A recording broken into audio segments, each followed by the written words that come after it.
Depending upon what you're identified with, accordingly your intellect will function that way. Today tell yourself, I'm a woman, I'm a woman, I'm a woman. You will see your intellect functions just for that. You tell yourself, I'm Indian, Indian, Indian, it will work just for that. Yes or no? You just see the moment you're identified with something, what you're identified with always looks right, something else always looks wrong.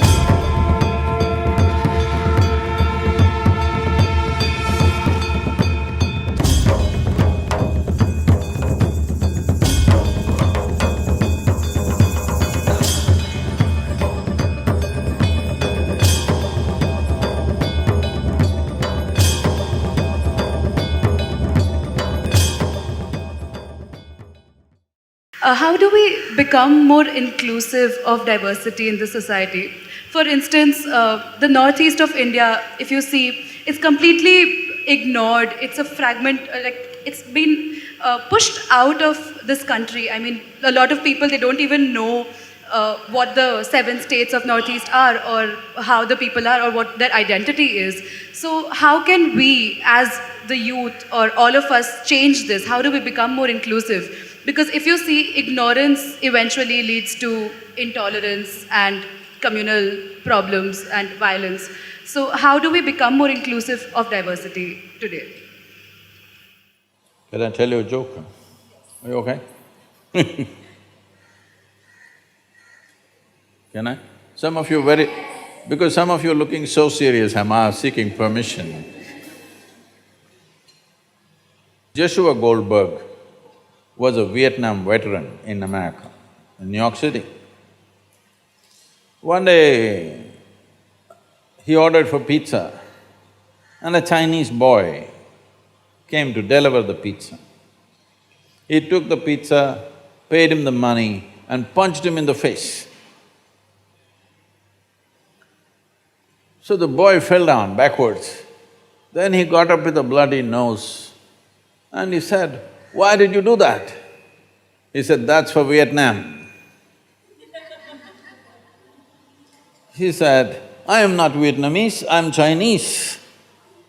So Joshua Goldberg said, "Chinese, Vietnamese, Japanese, they're all same to me." So the boy gathered himself and went. Later on, after having eaten his pizza, he was taking his bull mastiff for a walk. There's a law in New York City, if your dog poops, you have to pick it up. So his dog pooped on the street, he bent down to pick it up, the Chinese boy came from behind and kicked him in his backside. So he went down, face down on the dog poop. Then he got up and asked, "You idiot, why did you do this to me?" The boy said, "That's for Titanic." Said, "You idiot, what do I have to do with Titanic?" Goldberg, Spielberg, iceberg, they're all same to me.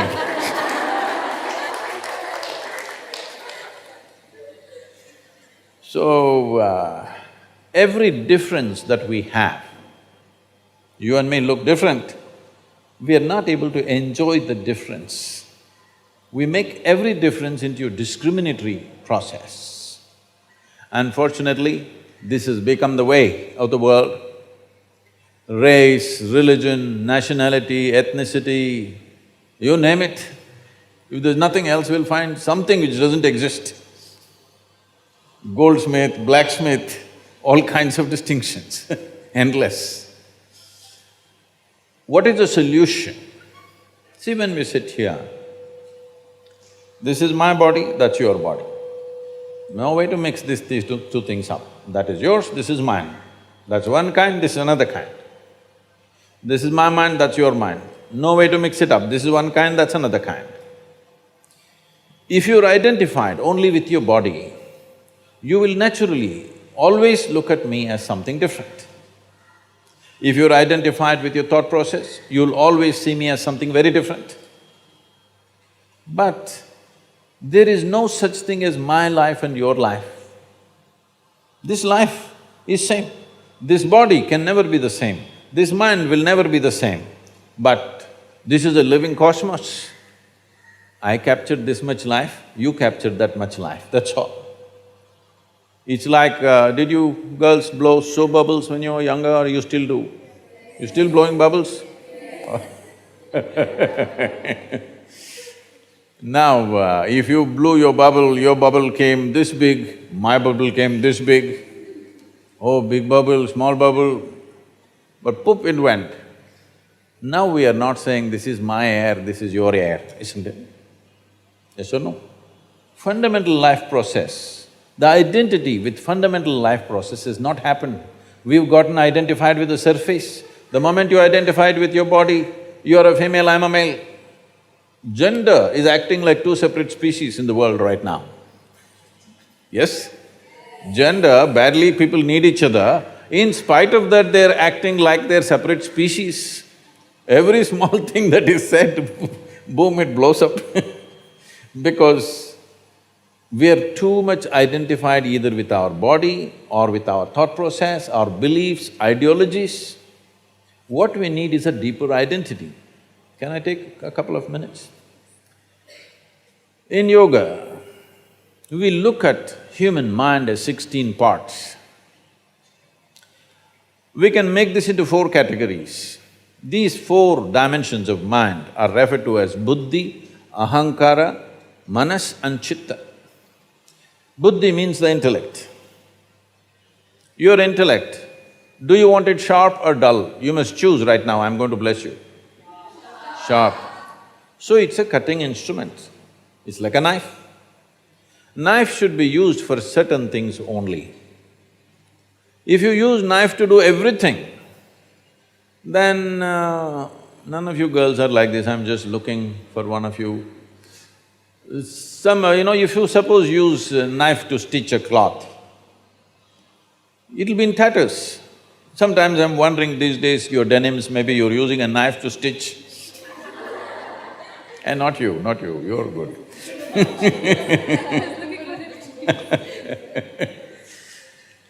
So you cannot use a knife for everything, only for dissection you can use a knife.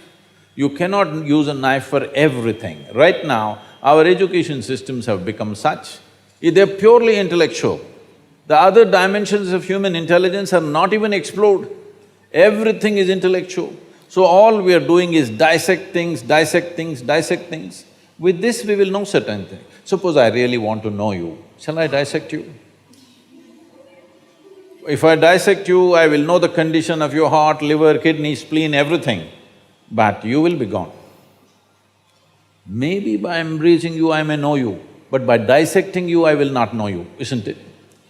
This is what we are doing with intellect, we are constantly trying to dissect everything because our entire education system is focused just on the intellect. The next dimension is called ahankara. People generally think ahankara means ego.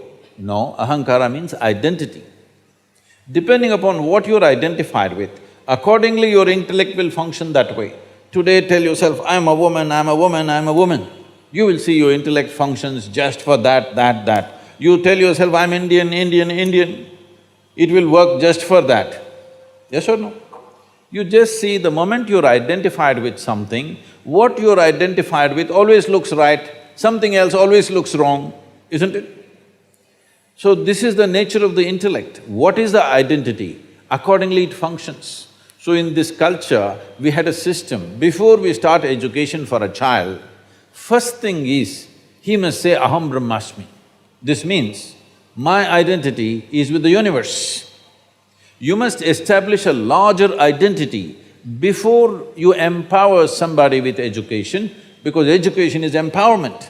If you empower somebody with narrow identity, they will do something else. See, right now what is science and technology doing? The cutting-edge science is all going to military use, isn't it? The most horrible things that have been done on the planet have been empowered by science and technology, unfortunately.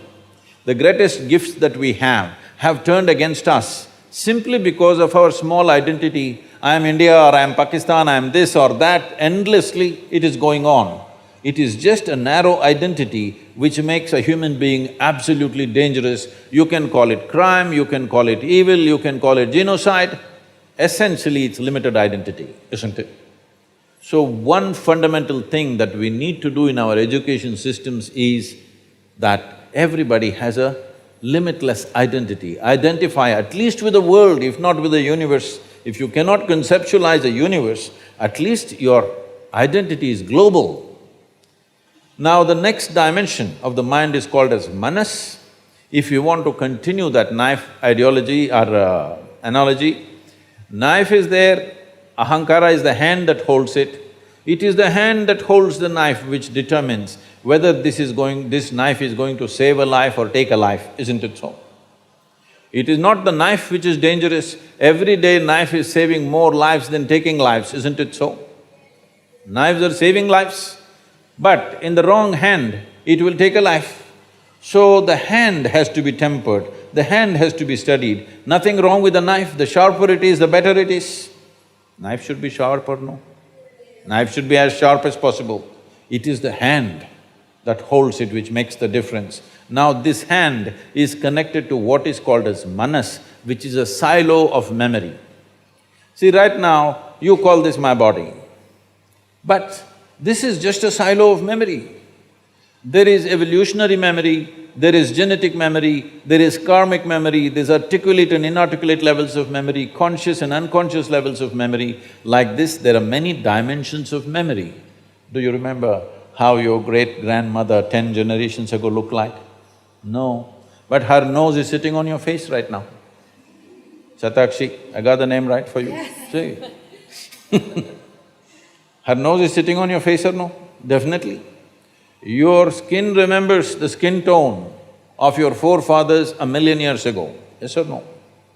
So this is memory. What you call as my body is 1,000,000,000,000 times more memory than what you ever can carry in your mind.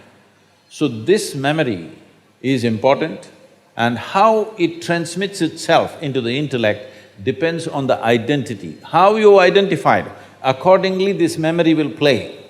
If you identified with a limited identity, then this memory will become against everybody else. If your identity is a larger identity, then this memory functions for everybody's well-being. So the fundamental thing is, your identification has to evolve. How does your identity evolve? The fourth dimension of intelligence is referred to as chitta. Chitta means an intelligence without an iota of memory. When we say memory, memory is a certain boundary. See, I remember these three are my friends, they're in my boundary. These people I don't remember, they're out of my boundary, isn't it so? Hello? Who is my friend, who is not my friend, who I love, who I hate, is just a question of memory, isn't it? Who is my brother, who is my sister, who is my father, who is my mother, is it just a question of memory? Memory in your mind and your genetic memory, isn't it so? It's all this memory functioning. So there is an intelligence which is beyond memory, which doesn't have an iota of memory. Where there is no memory, there is no boundary, it's a boundless intelligence. This is a living cosmos which is intelligent. It is a living intelligence of its own. Now, this dimension of intelligence also exists within us. The moment you touch this dimension of intelligence, all your limited identities will collapse. And in the yogic culture, in a very mischievous way, it is said, you must understand this in the right context, because you're looking serious, it scares me, huh? Hello? Do something to show me you're not so serious people. Because, see, suppose somebody comes and tells you, my grandmother is serious, how do you understand? She's on the way out. That's what it means if you're serious.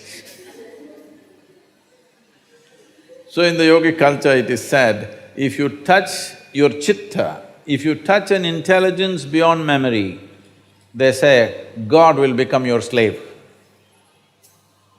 Whatever you wish, it just happens for you, because you're not stuck in the framework of memory anymore, your intelligence. So, if we want an unprejudiced world genuinely unprejudiced world, because today people who call themselves, people who seem to be fighting all the time for somebody, they are highly prejudiced too, in a different way, in a reverse way. This is not going to help. Pushing one injustice against another injustice is not an answer. It is not an answer for the well-being of this world.